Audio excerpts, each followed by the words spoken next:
वैचित्र में असल से नेपाली भाषी गोरखा के बारे में कुछ बताना चाहूँगा। शुरुआत से देखा जाए, नेपाली भाषा जन समुदाय आर्य मंगोल किरात की मिश्रित जन समुदाय है, जो कि समय में नेपाली भाषा लोगों को गोरखा नाम से भी जाना जाता है। और कुछ विद्वानों का यह भी मानना है कि खस जाति से अधिकांश नेपालियों की उत्पत्ति हुई थी। खस जाति के बारे में पंडित कलहन की राज तरंगिनी और जयचंद्र विद्यालंका को ग्रंथ भारतीय इतिहास की मीमांसा में काफी तथ्य मिलते हैं, काफी इनके बारे में जानकारी मिलती है। सन 2011 की जनगणना के अनुसार असम में नेपाली भाषा लोगों की जनसंख्या 5,96,210 है। इसके अलावा तमाम लोगों की तादाद 2063, लिम्बू लोगों की तादाद 780 और राय लोगों की तादाद 1110 है। इस तरह इस समुदाय की कुल आबादी 6,163 है। और देखा जाए तो इस समय इनकी जनगणना के अनुसार इस समुदाय के काफी लोगों की मातृभाषा के तौर पर असमिया को ही इन्होंने दर्ज कराया था। इन्होंने असमी भाषा को ही दर्ज कराया था। असम में निवास का जो इतिहास है वो प्राचीन ग्रंथों में इतिहास और इस समुदाय के त्योहारों तथा सांस्कृतिक कर्मकांडों से भी प्रमाण मिलता है कि गोरखा लोग असम के प्राचीन निवासी हैं। लगभग 5,000 साल पहले ईस्वी पूर्व 3139 अर्थात महाभारत के समय में से ही नेपाल और असम के बीच का जो पारस्परिक संबंध का प्रचलन था। तब यह समस्त अंचल जम्बूद्वीप या आर्यवते के नाम से जाना जाता था। आर्यवर्त के नाम से जाना जाता था, जम्बूद्वीप या आर्यवर्त। जो आपका है, असम के नेपाली भाषा के लोग सालाना यानी प्रतिवर्ष पितृश्राद्ध में पिंड दान करते वक्त मंत्र के साथ अपने पते का भी उल्लेख करते हैं, यानी जहां वो लोग रहते हैं उस जगह का भी वो लोग उल्लेख करते हैं। और उल्लेख करके वो लोग कहते हैं जम्बूद्वीपे आर्यवते भारतवर्षे असम प्रांते कहते हैं। यानी पितृश्राद्ध, पिता के श्राद्ध में जब वो लोग पिंड का दान करते हैं तब वे लोग मंत्र के साथ साथ अपने पते का उच्चारण करते हुए ये सब बातें कहते हैं। प्राचीन धर्म ग्रंथों के अनुसार कामाख्या मंदिर के निर्माता और प्राग ज्योतिषपुर के राजा नरक का जन्म वर्तमान नेपाल के सुनसरी जिले के वरा क्षेत्र में हुआ था। और उन्होंने कामाख्या मंदिर में पूजा कराने के लिए नेपाल से पुजारी को बुलाया था। वे लोग यहाँ पे पूजा करने के लिए नेपाल से पुजारी बुलाया था। बाद में वो पुजारी कामाख्या मंदिर में लाल मोरिया पंडा के नाम से मशहूर हुए थे। बाद में ये मशहूर हो गए लाल मोरिया पंडा।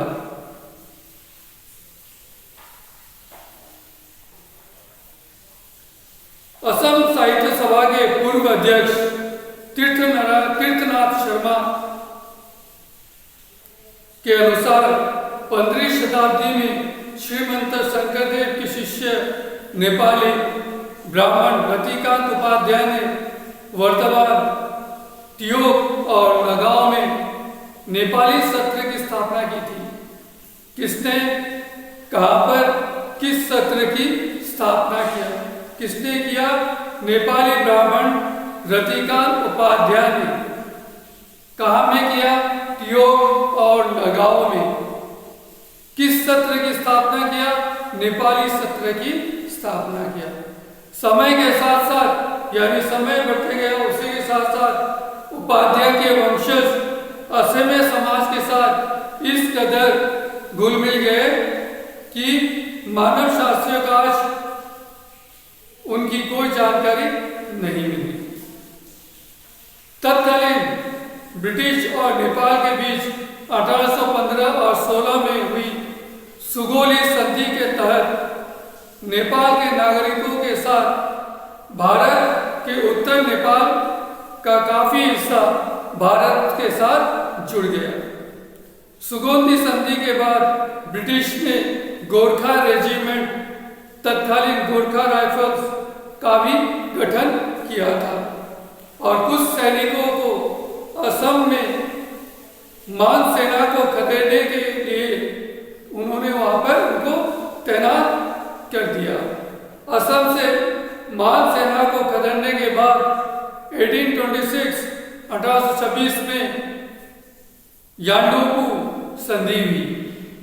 तो फिर ब्रिटिश और नेपाली के बीच में जो सुगौली संधि हुई वो कब हुई? 1815 और 16 को।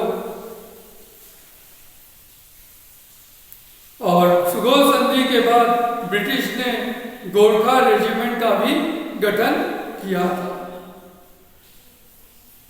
असम से मान सेना को खदेड़ने के बाद 1826 में कौन सी संधि हुई? याडाबू संधि हुई। अब हम आगे बढ़ते हैं। असम के समाज जीवन में गोरखा लोगों का क्या योगदान है? गोरखा सैनिक सेना सेवानिवृत्ति के बाद असम में बस गए। जंगल पहाड़ से भरपूर असम में 19वीं शताब्दी में तेल उद्योग, कोयला उद्योग, रेल पटरियों आदि में काम करवाने के लिए उत्तर भारत और नेपाल से अनुबंध के जरिए ब्रिटिश काफी गिरमिटे नेपाली को लेकर आए थे। किस तरह के नेपाली को लेकर आए थे? गिरमिटे नेपाली को लेकर आए थे। ये लोग यहां से भी वापस नहीं लौटे, ये लोग यहीं पर ही बस गए और बाद में धीरे धीरे लोग आजादी में भी भागीदारी लेने लगे। छबीलाल उपाध्याय, दलवीर सिंह लोहार, विष्णुलाल उपाध्याय, भक्त बहादुर प्रधान, प्रसाद सिंह सुब्बा आदि के नेतृत्व में नेपाली भाषी लोग आजादी की जंग में शामिल हुए थे और कई लोग जेल भी गए। ठीक 20वीं शताब्दी के चौथे दशक तक असम के नेपाली भाषियों ने अपना कोई जातीय संगठन नहीं बनाया था, बल्कि वे स्थानीय सामाजिक तथा राजनीतिक संगठनों के साथ जुड़े हुए थे। अंबिकागिरी राय चौधरी के आह्वान पर आजादी के बाद हुई जनगणना में अधिकतर नेपाली भाषी ने मातृभाषा तौर पर असमिया को ही इन्होंने दर्ज करवाया था। किसके आह्वान पर? अंबिकागिरी राय चौधरी। आजादी के बाद हुई जनगणना पर नेपाली भाषा ने किस भाषा को मातृभाषा के तौर पर दर्ज करवाया था? असमिया। 1947 में मुख्यमंत्री गोपीनाथ बडले के शासनकाल में ट्राइबल वेल और ब्लॉक का भी गठन किया गया। तब दूसरी जातियों की तरह नेपाली भाषा को भी संरक्षित श्रेणी का भी दर्जा मिला। असम भाषा आंदोलन, माध्यम आंदोलन और असम आंदोलन में नेपाल भाषियों ने सक्रिय भागीदारी भी निभाई। असम आंदोलन में इस जन समुदाय के 6 व्यक्ति शहीद हो गए थे। इस आंदोलन में असम की भाषा शिक्षा के क्षेत्र में गोरखा जन के समुदाय के लोगों का इनमें अहम योगदान है, बहुत बड़ी भारी योगदान इनका है। वर्तमान में इस समुदाय के लोगों ने मातृभाषा की जगह असमिया भाषा का ही अपना लिया था और अपनी भाषा को एक विषय के तौर पर पढ़ने का फैसला भी इन्होंने किया था।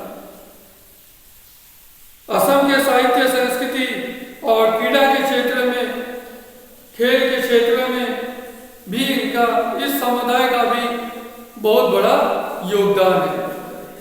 राजनीतिक हो या प्रशासनिक के क्षेत्र में गोरखा लोग पीछे नहीं है। राजनीतिक क्षेत्र में देखा जाए या फिर प्रशासनिक क्षेत्र में गोरखा लोग काफी आगे हैं। असम से कई गोरखा नेता सांसद बने हैं। असम में कई मंत्रिमंडलों में नेपाली भाषी जनप्रतिनिधियों को जगह भी मिला है तथा असम विधानसभा में अध्यक्ष कैबिनेट मंत्री भी वे बने हैं। प्रशासनिक तौर पर विभिन्न पदों पर इस समुदाय के लोग काम भी करते आ रहे हैं और इन्हीं के उत्सव या पर्व को देखा जाए तो गोरखा समुदाय के लोग उत्सव आदि पर्व का भी बड़े उत्साह से पालन करते हैं ताकि इन लोग मिलकर रह सके। और महिलाओं का भी का तीज, जो कि एक पारिवारिक संबंध मजबूत बनाने वाला उत्सव है। बड़ा दशे, बहन भाई के प्रेम का उत्सव, त्योहार, जो कि इनका प्रमुख उत्सव है। ये लोग जो सेलूरोटी और पक्कू वाला मांस बनाते हैं, जो कि बहुत ही मजेदार होता है।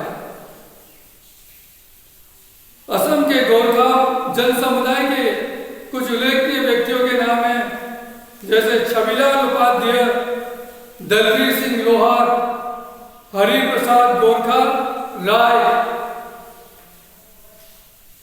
ये इनके समुदाय के कुछ उल्लेखनीय व्यक्तियों के नाम हैं।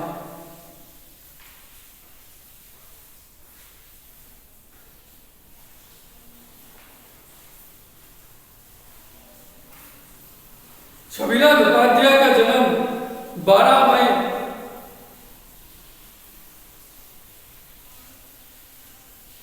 1881 में वर्तमान विश्वनाथ जिले के बुढ़ी गांव में हुआ था और उनके पिता का नाम काशीनाथ उपाध्याय था।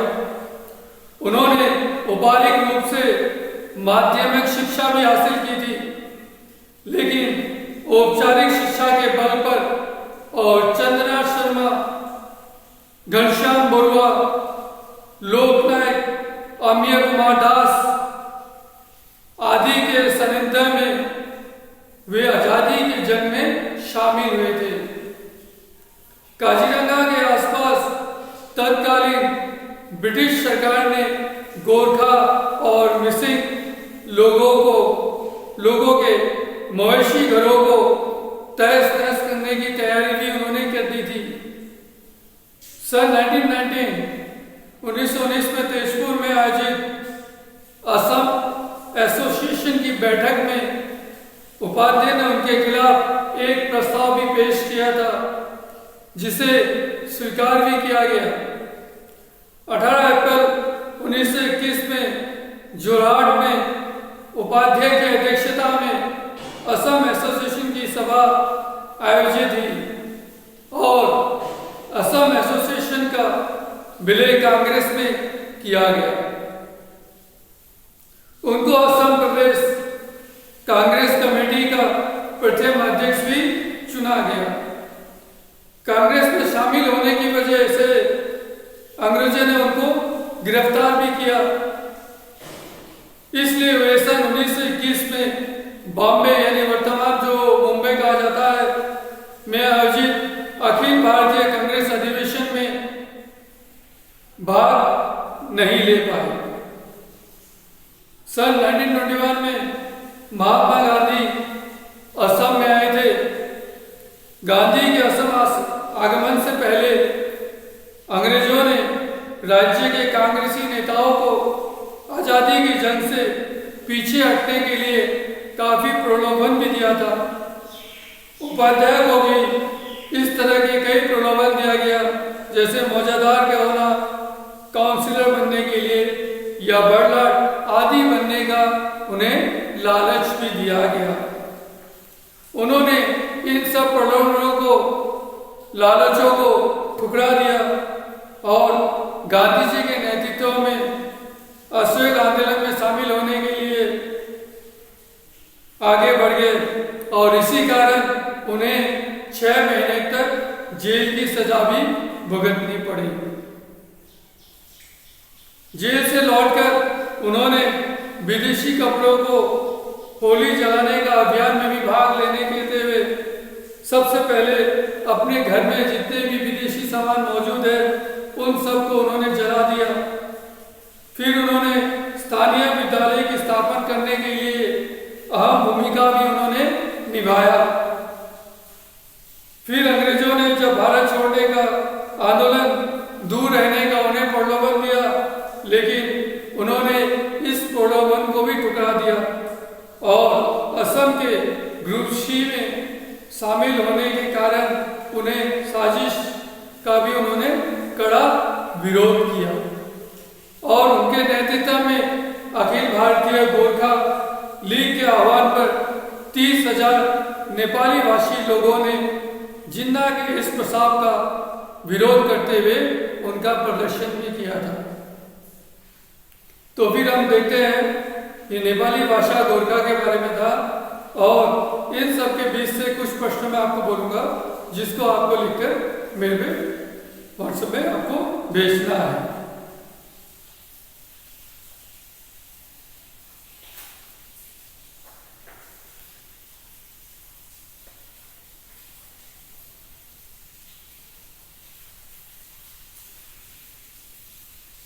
उन्नीस 2021-11 में नेपाली भाषा लोगों की जनगणना कितनी थी?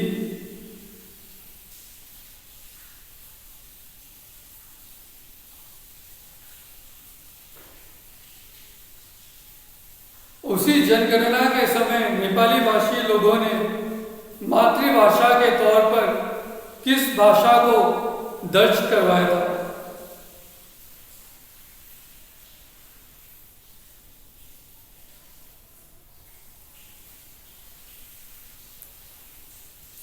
जम्बूद्वीप या आर्यवर्त के किस नाम से जाना जाता है? नेपाली भाषी लोग पितृ श्राद्ध में पिंड दान करते हुए क्या क्या करते हैं? लाल मोहरिया पंडा क्या है?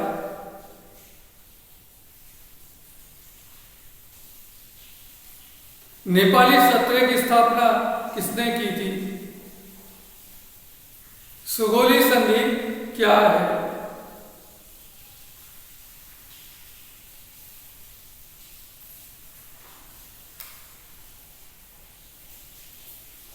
नेपाली भाषी लोगों के उत्सव कौन से हैं? छबीलाल उपाध्याय का जन्म कब और कहाँ हुआ था? असम एसोसिएशन की सभा कब आयोजित हुई थी? इसके बाद हम आगे के बाद में आने वाली क्लास में पढ़ेंगे। धन्यवाद।